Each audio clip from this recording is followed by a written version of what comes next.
byose bipfiriye mu muryango, byose bipfiriye mu burere ababyeyi bahereza abana babo. Gatanya ziriyongere kandi zikomeje kwiyongera, abatandukana bo ni benshi, umunsi ku munsi turimo kubona ibyamamare birimo gukora ubukwe, ugasanga urimo gusezerana n'umuntu watandukanye n'umugore, namwe ntimumarane kabiri.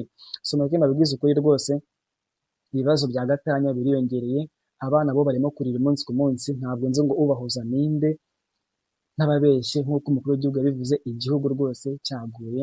Ariko mu by'ukuri haracyari igaruriro ryo kugira ngo ibi bintu bihagarare. Ese nshuti y'abavandimwe mudukurikira, murabona ibintu bya gatanya biri bugende bite? Ese birimo gupfira hehe?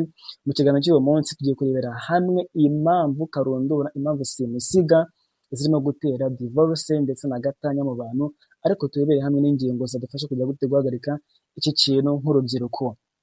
Reka rero nshimire wowe wamaze gukanda subscribe, like, share na comment. Niba ari ubwa mbere ugeze hano, kanda subscribe, like, share, comment, maze ibiganiro byacu bikugera 5/5, kandi ukande ku nzogera kugira ngo tuguhe notification igihe cyose dukoze ikiganiro. Byose birimo gupfira mu burere duha abana bacu cyangwa se ababyeyi bahereza abana babo. Birabaje kuba uyu munsi umwana w'umukobwa w'imyaka 18 ugera aho ngaho atazi gufura n'umwambaro w'imbere. Umwana w'umukobwa ntazi gukoropa, nta murimo wo mu rugo n'umwe azi, ntiyandurira ku meza no gusasa ubwe ntabyo azi. Ahubwo ababyeyi bibuka ibi bintu ari uko bagize gute, ari uko umwana agiye gushyingirwa. Ese mw'ababyeyi mwe, iyo mufashe umwana mukamushyingira mutaramutoje, mutaramuteguye, ubundi uwo mwana bagiye kubaka iki? Umubwiza ukuri, mufashe umwana w'umukobwa muramushyingiye ku myaka ya 21 cyangwa se 22. Umwana w'umukobwa ntigeze amenya gusasa rimwe mu buzima bwe. Umwana w'umukobwa ntigeze yihanagurira urukweto na rimwe mu buzima bwe.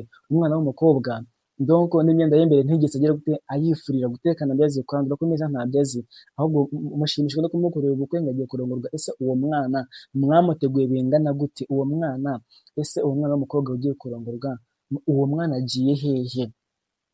Ejo bundi yagira gatanya mugasanga ahubwo mwebwe nyine donc byabaye igikuba, musa nk'abantu batunguwe, kandi byarapfiriye ku burere muhereza abana banyu. Si umukobwa gusa, n'umusore ugasanga nta murimo n'umwe akora mu rugo. Umusore ari aho ngaho nta kintu yakora, ngo murabatetesha mwebwe ababyeyi. Ese uwo mwana murumva ko azaba umugabo gute? Ku mpande zombi, ku bitsina byombi, ku musore cyangwa se inkumi, ababyeyi nimwe mwangije ibintu byose. Ntabwo tuvuze ngo uyu munsi mugere mureba abantu babanye wenda mubagire inama, ariko mutegure imbuto mu bana batoya, mubagire inama bakiri bato. Abana muhindure uburere mubahereza. Umwana agere muri P6 azi kwifurira umwenda w'imbere, azi kwandura ku meza, azi kuganiriza abashyitsi, azi kubaha se na nyina, azi kubaha abashyitsi. Uwo mwana afite discipline, indangagaciro na kirazira bya Kinyarwanda, kuko uwo mwana niba atabifite, ndakubwiza ukuri ko uwo mwana ntabwo ashobora kuzura ku rugo rwe ngo rurambe. N'abitwaza ngo mufite amafaranga ngo muzashaka abakozi, hari ibintu runaka by'ingenzi uwo mukozi adakwiye gukorera iki umugabo, cyangwa ngo akorere iki umugore. Turimo turajyana. Iyo muvuze rero ngo muzashaka abakozi, ikintu cya mbere cyica ni icyo kumva ngo ibintu byose ngo hazaba abakozi. No, ibyo ntabwo ari byo. Ibyo biri mu bintu rwose bibasenya. Hari ibintu umukozi atagakwiye gukora umugore ahari cyangwa umugabo ahari. Namwe mutekereze ukuntu gatanya zirimo kugenda ziyongera umunsi ku munsi. Ababyeyi mwataye inshingano zo gutegura abana banyu kuvamo ababyeyi, kuzavamo ababyeyi bazaririra u Rwanda. Ese muragira ngo abayobozi bazakora iki ko nabo ubwabo bakora ibyo bakora umunsi ku munsi? Kugeza ubwo umukuru w'igihugu rwose avuga ngo rwose abantu basenga nimusengere izi ngo uyu munsi ibi. Ese ngo abantu babiri babana bananirwa kugira gute? Bananirwa donc gushobokana gute? Kubana gute? Mureke mbabwize ukuri, yaba ingo zitunze n'izidatunze, ikigaragara cyo ntabwo ari uko urugo rwabuze ibyo kurya n'ibyo kunywa, anaho biri gatanya zirimo kugaragara, ahubwo ni personalities na characters. Umwana niba mu buzima bwe atarahuye n'umurimo runaka, nagera mu rugo akawusangaho kandi ari inshingano ze nk'umugore, umugabo akamubwira ati mugore wanjye kora ibi bintu. Umwana mu gihe atabikoze akiri mutoya azashwana n'umugabo we amubwira ati jya gushaka umukozi. Mwabyumvise neza. Kubera iki? Kubera ko uwo mwana ntigeze akora icyo kintu mu rugo iwabo. Personalities, characters zigaragarira mu rugo. Umwana atahuye n'ibintu ngo ahangane nabyo akiri mutoya, biri mu bintu birimo gutuma gatanya ziyongera. Si ibyo gusa kandi ni ibintu byinshi. Hari kutanyurwa n'ubuzima abantu tubayemo, ugasanga umuntu ari mu buzima ariko ntabwo anyuzwe nabyo. Urumva ashaka gushaka kugira ngo uhindure iki ubuzima. Umukobwa uyu munsi arimo kubona ubuzima bumucanze, akumva yuko akwiye kuva iwabo akajya kugira gute kurwana n'urugo rwe. Urwo rugo ntabwo ushaka kugira gute kuba rwagira ikintu rugeraho, kuko uragenda ntacyo ufite, nta kazi ufite, nta kwitegura namba. Ushaka umugabo wenda ufite wavunitse, ufite utuntu duke mugiye guheraho, kuko uri imburamukoro ntacyo gukora ufite, ejo bundi muzatandukana abone ko nta mumaro ufite mu rugo. Kuki turimo gushaka kugira ngo duhindure ubuzima bw'ababyeyi babayemo natwe tutishoboye? Harimo gushaka ni ukuvuga ngo nimureba neza murasanga umukobwa arimo gushaka kugira ngo azamure ab'iwabo, umusore nawe ahangayikishijwe na bashiki be na barumuna be ndetse n'ande na nyina. Sibyo kuba bitanagishoboka cyane kuko bibyara n'amakimbirane mu ngo ahantu hatandukanye. Umukobwa gushaka kugira ngo azamure famiye yabo, ibiri mu rugo byose akabijyana iwabo aho avuka. Donc ibyo bintu inshuti zanjye, iyo umugabo anabivumbuye bigira ikibazo gikomeye cyane.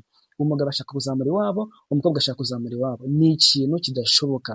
Si ibyo gusa, pressure. Abakobwa uyu munsi bafite ikibazo gikomeye cyane cyo kuba urungano rwabo rurimo kurongorwa bo bagasigara, ugasanga hajemo ibintu byinshi bimwe no kurogwa n'ibindi bintu bitandukanye, ku buryo usanga abenshi barimo gushaka kubera iki igitutu no gushaka kugira mu rugo, ndetse harimo n'ubushyuhe bw'umubiri bwa sexe. Mu by'ukuri ugasanga umuntu ntabwo agize gute, ntabwo yiteguye. Hari n'abashaka gukora inshingano z'akazi, ugashaka kubera ko wabonye akazi keza. Akazi ntabwo gategura umuntu ugiye kuba umugabo cyangwa ugiye kuba umugore, none ntabwo ari byo. Akazi gatandukanye n'iki no kwitegura kuba umugabo cyangwa iki kuba umugore.